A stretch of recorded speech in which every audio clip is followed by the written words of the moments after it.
Your Excellency, Heads of State and Government, members and invited guests, heads of regional economic communities, the Secretary General of the United Nations, Mr. Antonio Guterres, all guests who are gathered here, it is an honor and a privilege to welcome you as South Africa to this very first G20 Leaders Summit to be held on African soil.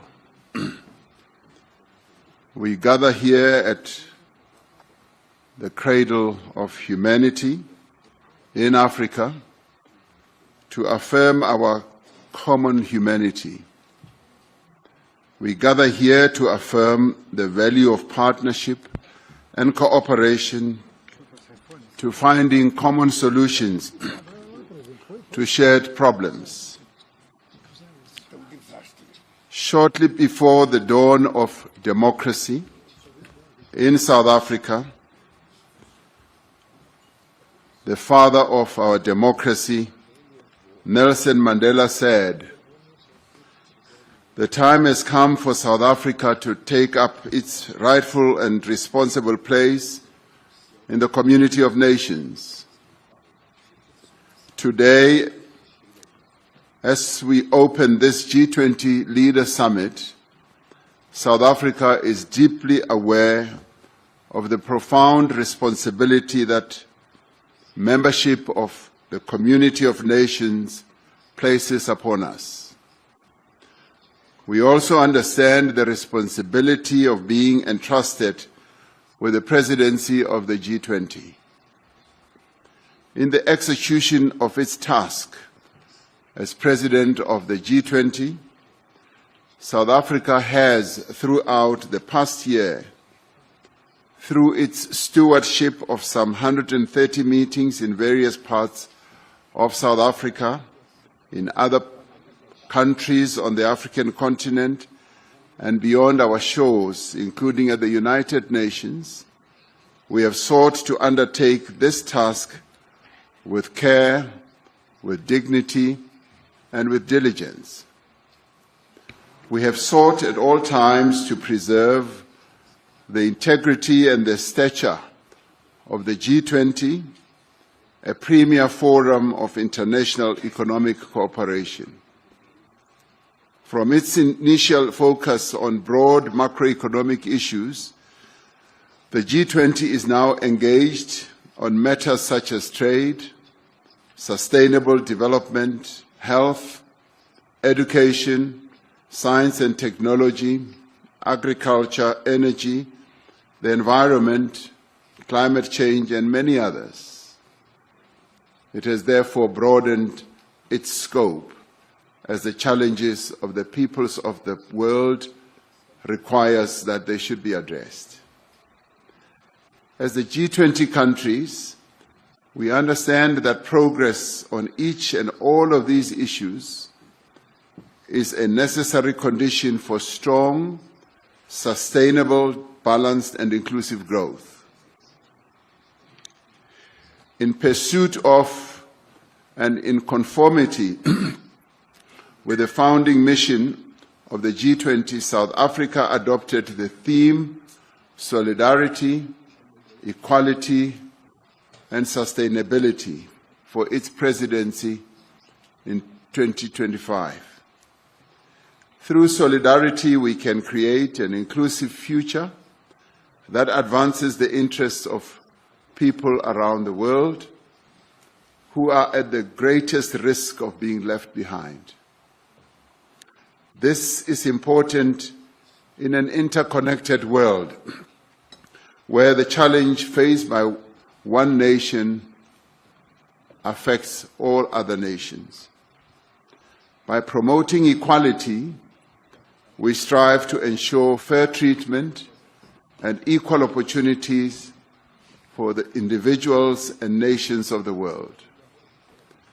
the disparities in wealth and development within and between nations is not only unjust and unsustainable, it is also one of the greatest impediments to sustainable development.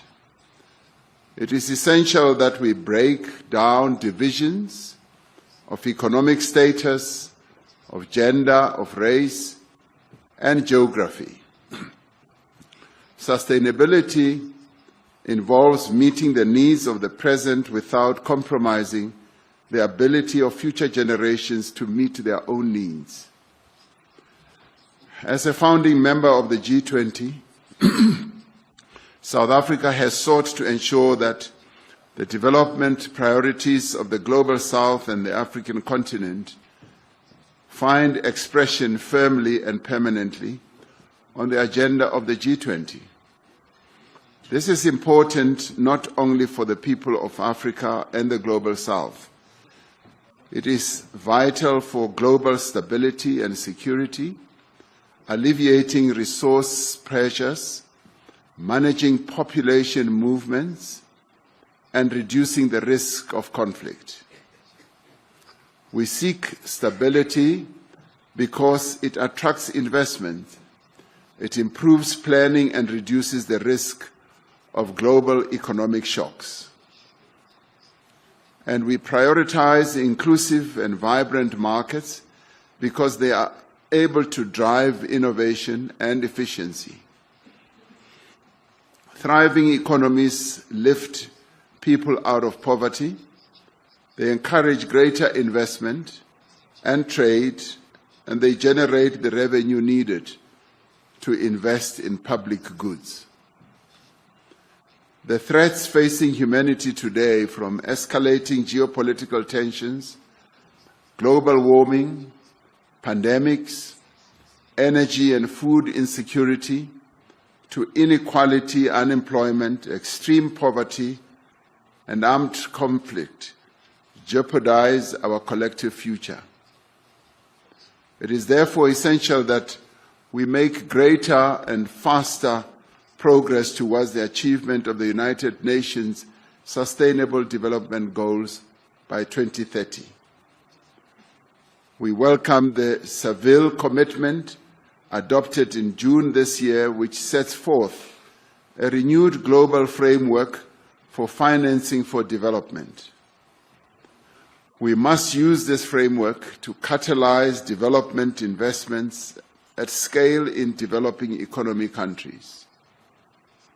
We must continue the reform of the international financial architecture, ensuring that institutions are strengthened and are more inclusive and are equipped to meet the challenges both of the present and the future. At the beginning of our G20 presidency, we identified 4 high-level priorities. Firstly, we focus on action to strengthen disaster resilience and response. While climate-induced natural disasters affect countries around the world, they have a particularly devastating impact on countries that cannot afford the costs of recovery and rebuilding. We have agreed that it is essential for the global community, international finance institutions, development banks, and the private sector to scale up post-disaster construction. Secondly, we agreed that we must take action to ensure debt sustainability for low-income countries. The G20 needs to renew its efforts to advance debt sustainability while at the same time laying emphasis on those countries in the Global South that are suffering from debt repayments. Thirdly, we said we should mobilize finance for a just energy transition, increasing the quality and quantity of climate finance flows to developing economy countries. Fourthly, we emphasized the importance of harnessing critical minerals for inclusive growth and sustainable development through the beneficiation of the minerals at the place of extraction. In addition to these 4 priorities, we have prioritized issues of inclusive economic growth, industrialization, inequality, unemployment, and security and artificial intelligence. Much of the work of the past year will be presented and considered at this meeting. We commend in particular the G20 at 20 review, which provides a detailed account of the path that this organization has traversed as the G20. It describes both our achievements and our challenges and makes proposals on how we can organize ourselves to be more focused on our core mandate. We welcome the work of the G20 Africa Expert Panel, which was led by South Africa's former Minister of Finance, Mr. Trevor Manuel. The panel argues that African efforts to accelerate productive investment require new global partnerships and strong multilateral cooperation. It calls on the G20 to support this effort by building a global policy framework that unlocks long-term finance and lower costs and investment at scale. We are also grateful for the work of the G20 Extraordinary Committee of Independent Experts on Global Inequality that was led by Professor Joseph Stiglitz, a Nobel laureate. The recommendations of the Extraordinary Committee provide a solid platform on which to launch a renewed global effort to tackle inequality. As this is the first G20 Leaders Summit to be held in Africa, it carries the hopes and must reflect the aspirations of the people of this continent and of the world. We should not allow anything to diminish the value, the stature, and the impact of the first African G20 presidency. This G20 Leaders Summit has a responsibility not to allow the integrity and the credibility of the G20 to be weakened. In fact, from this summit, we should have a sense that the G20 has been strengthened.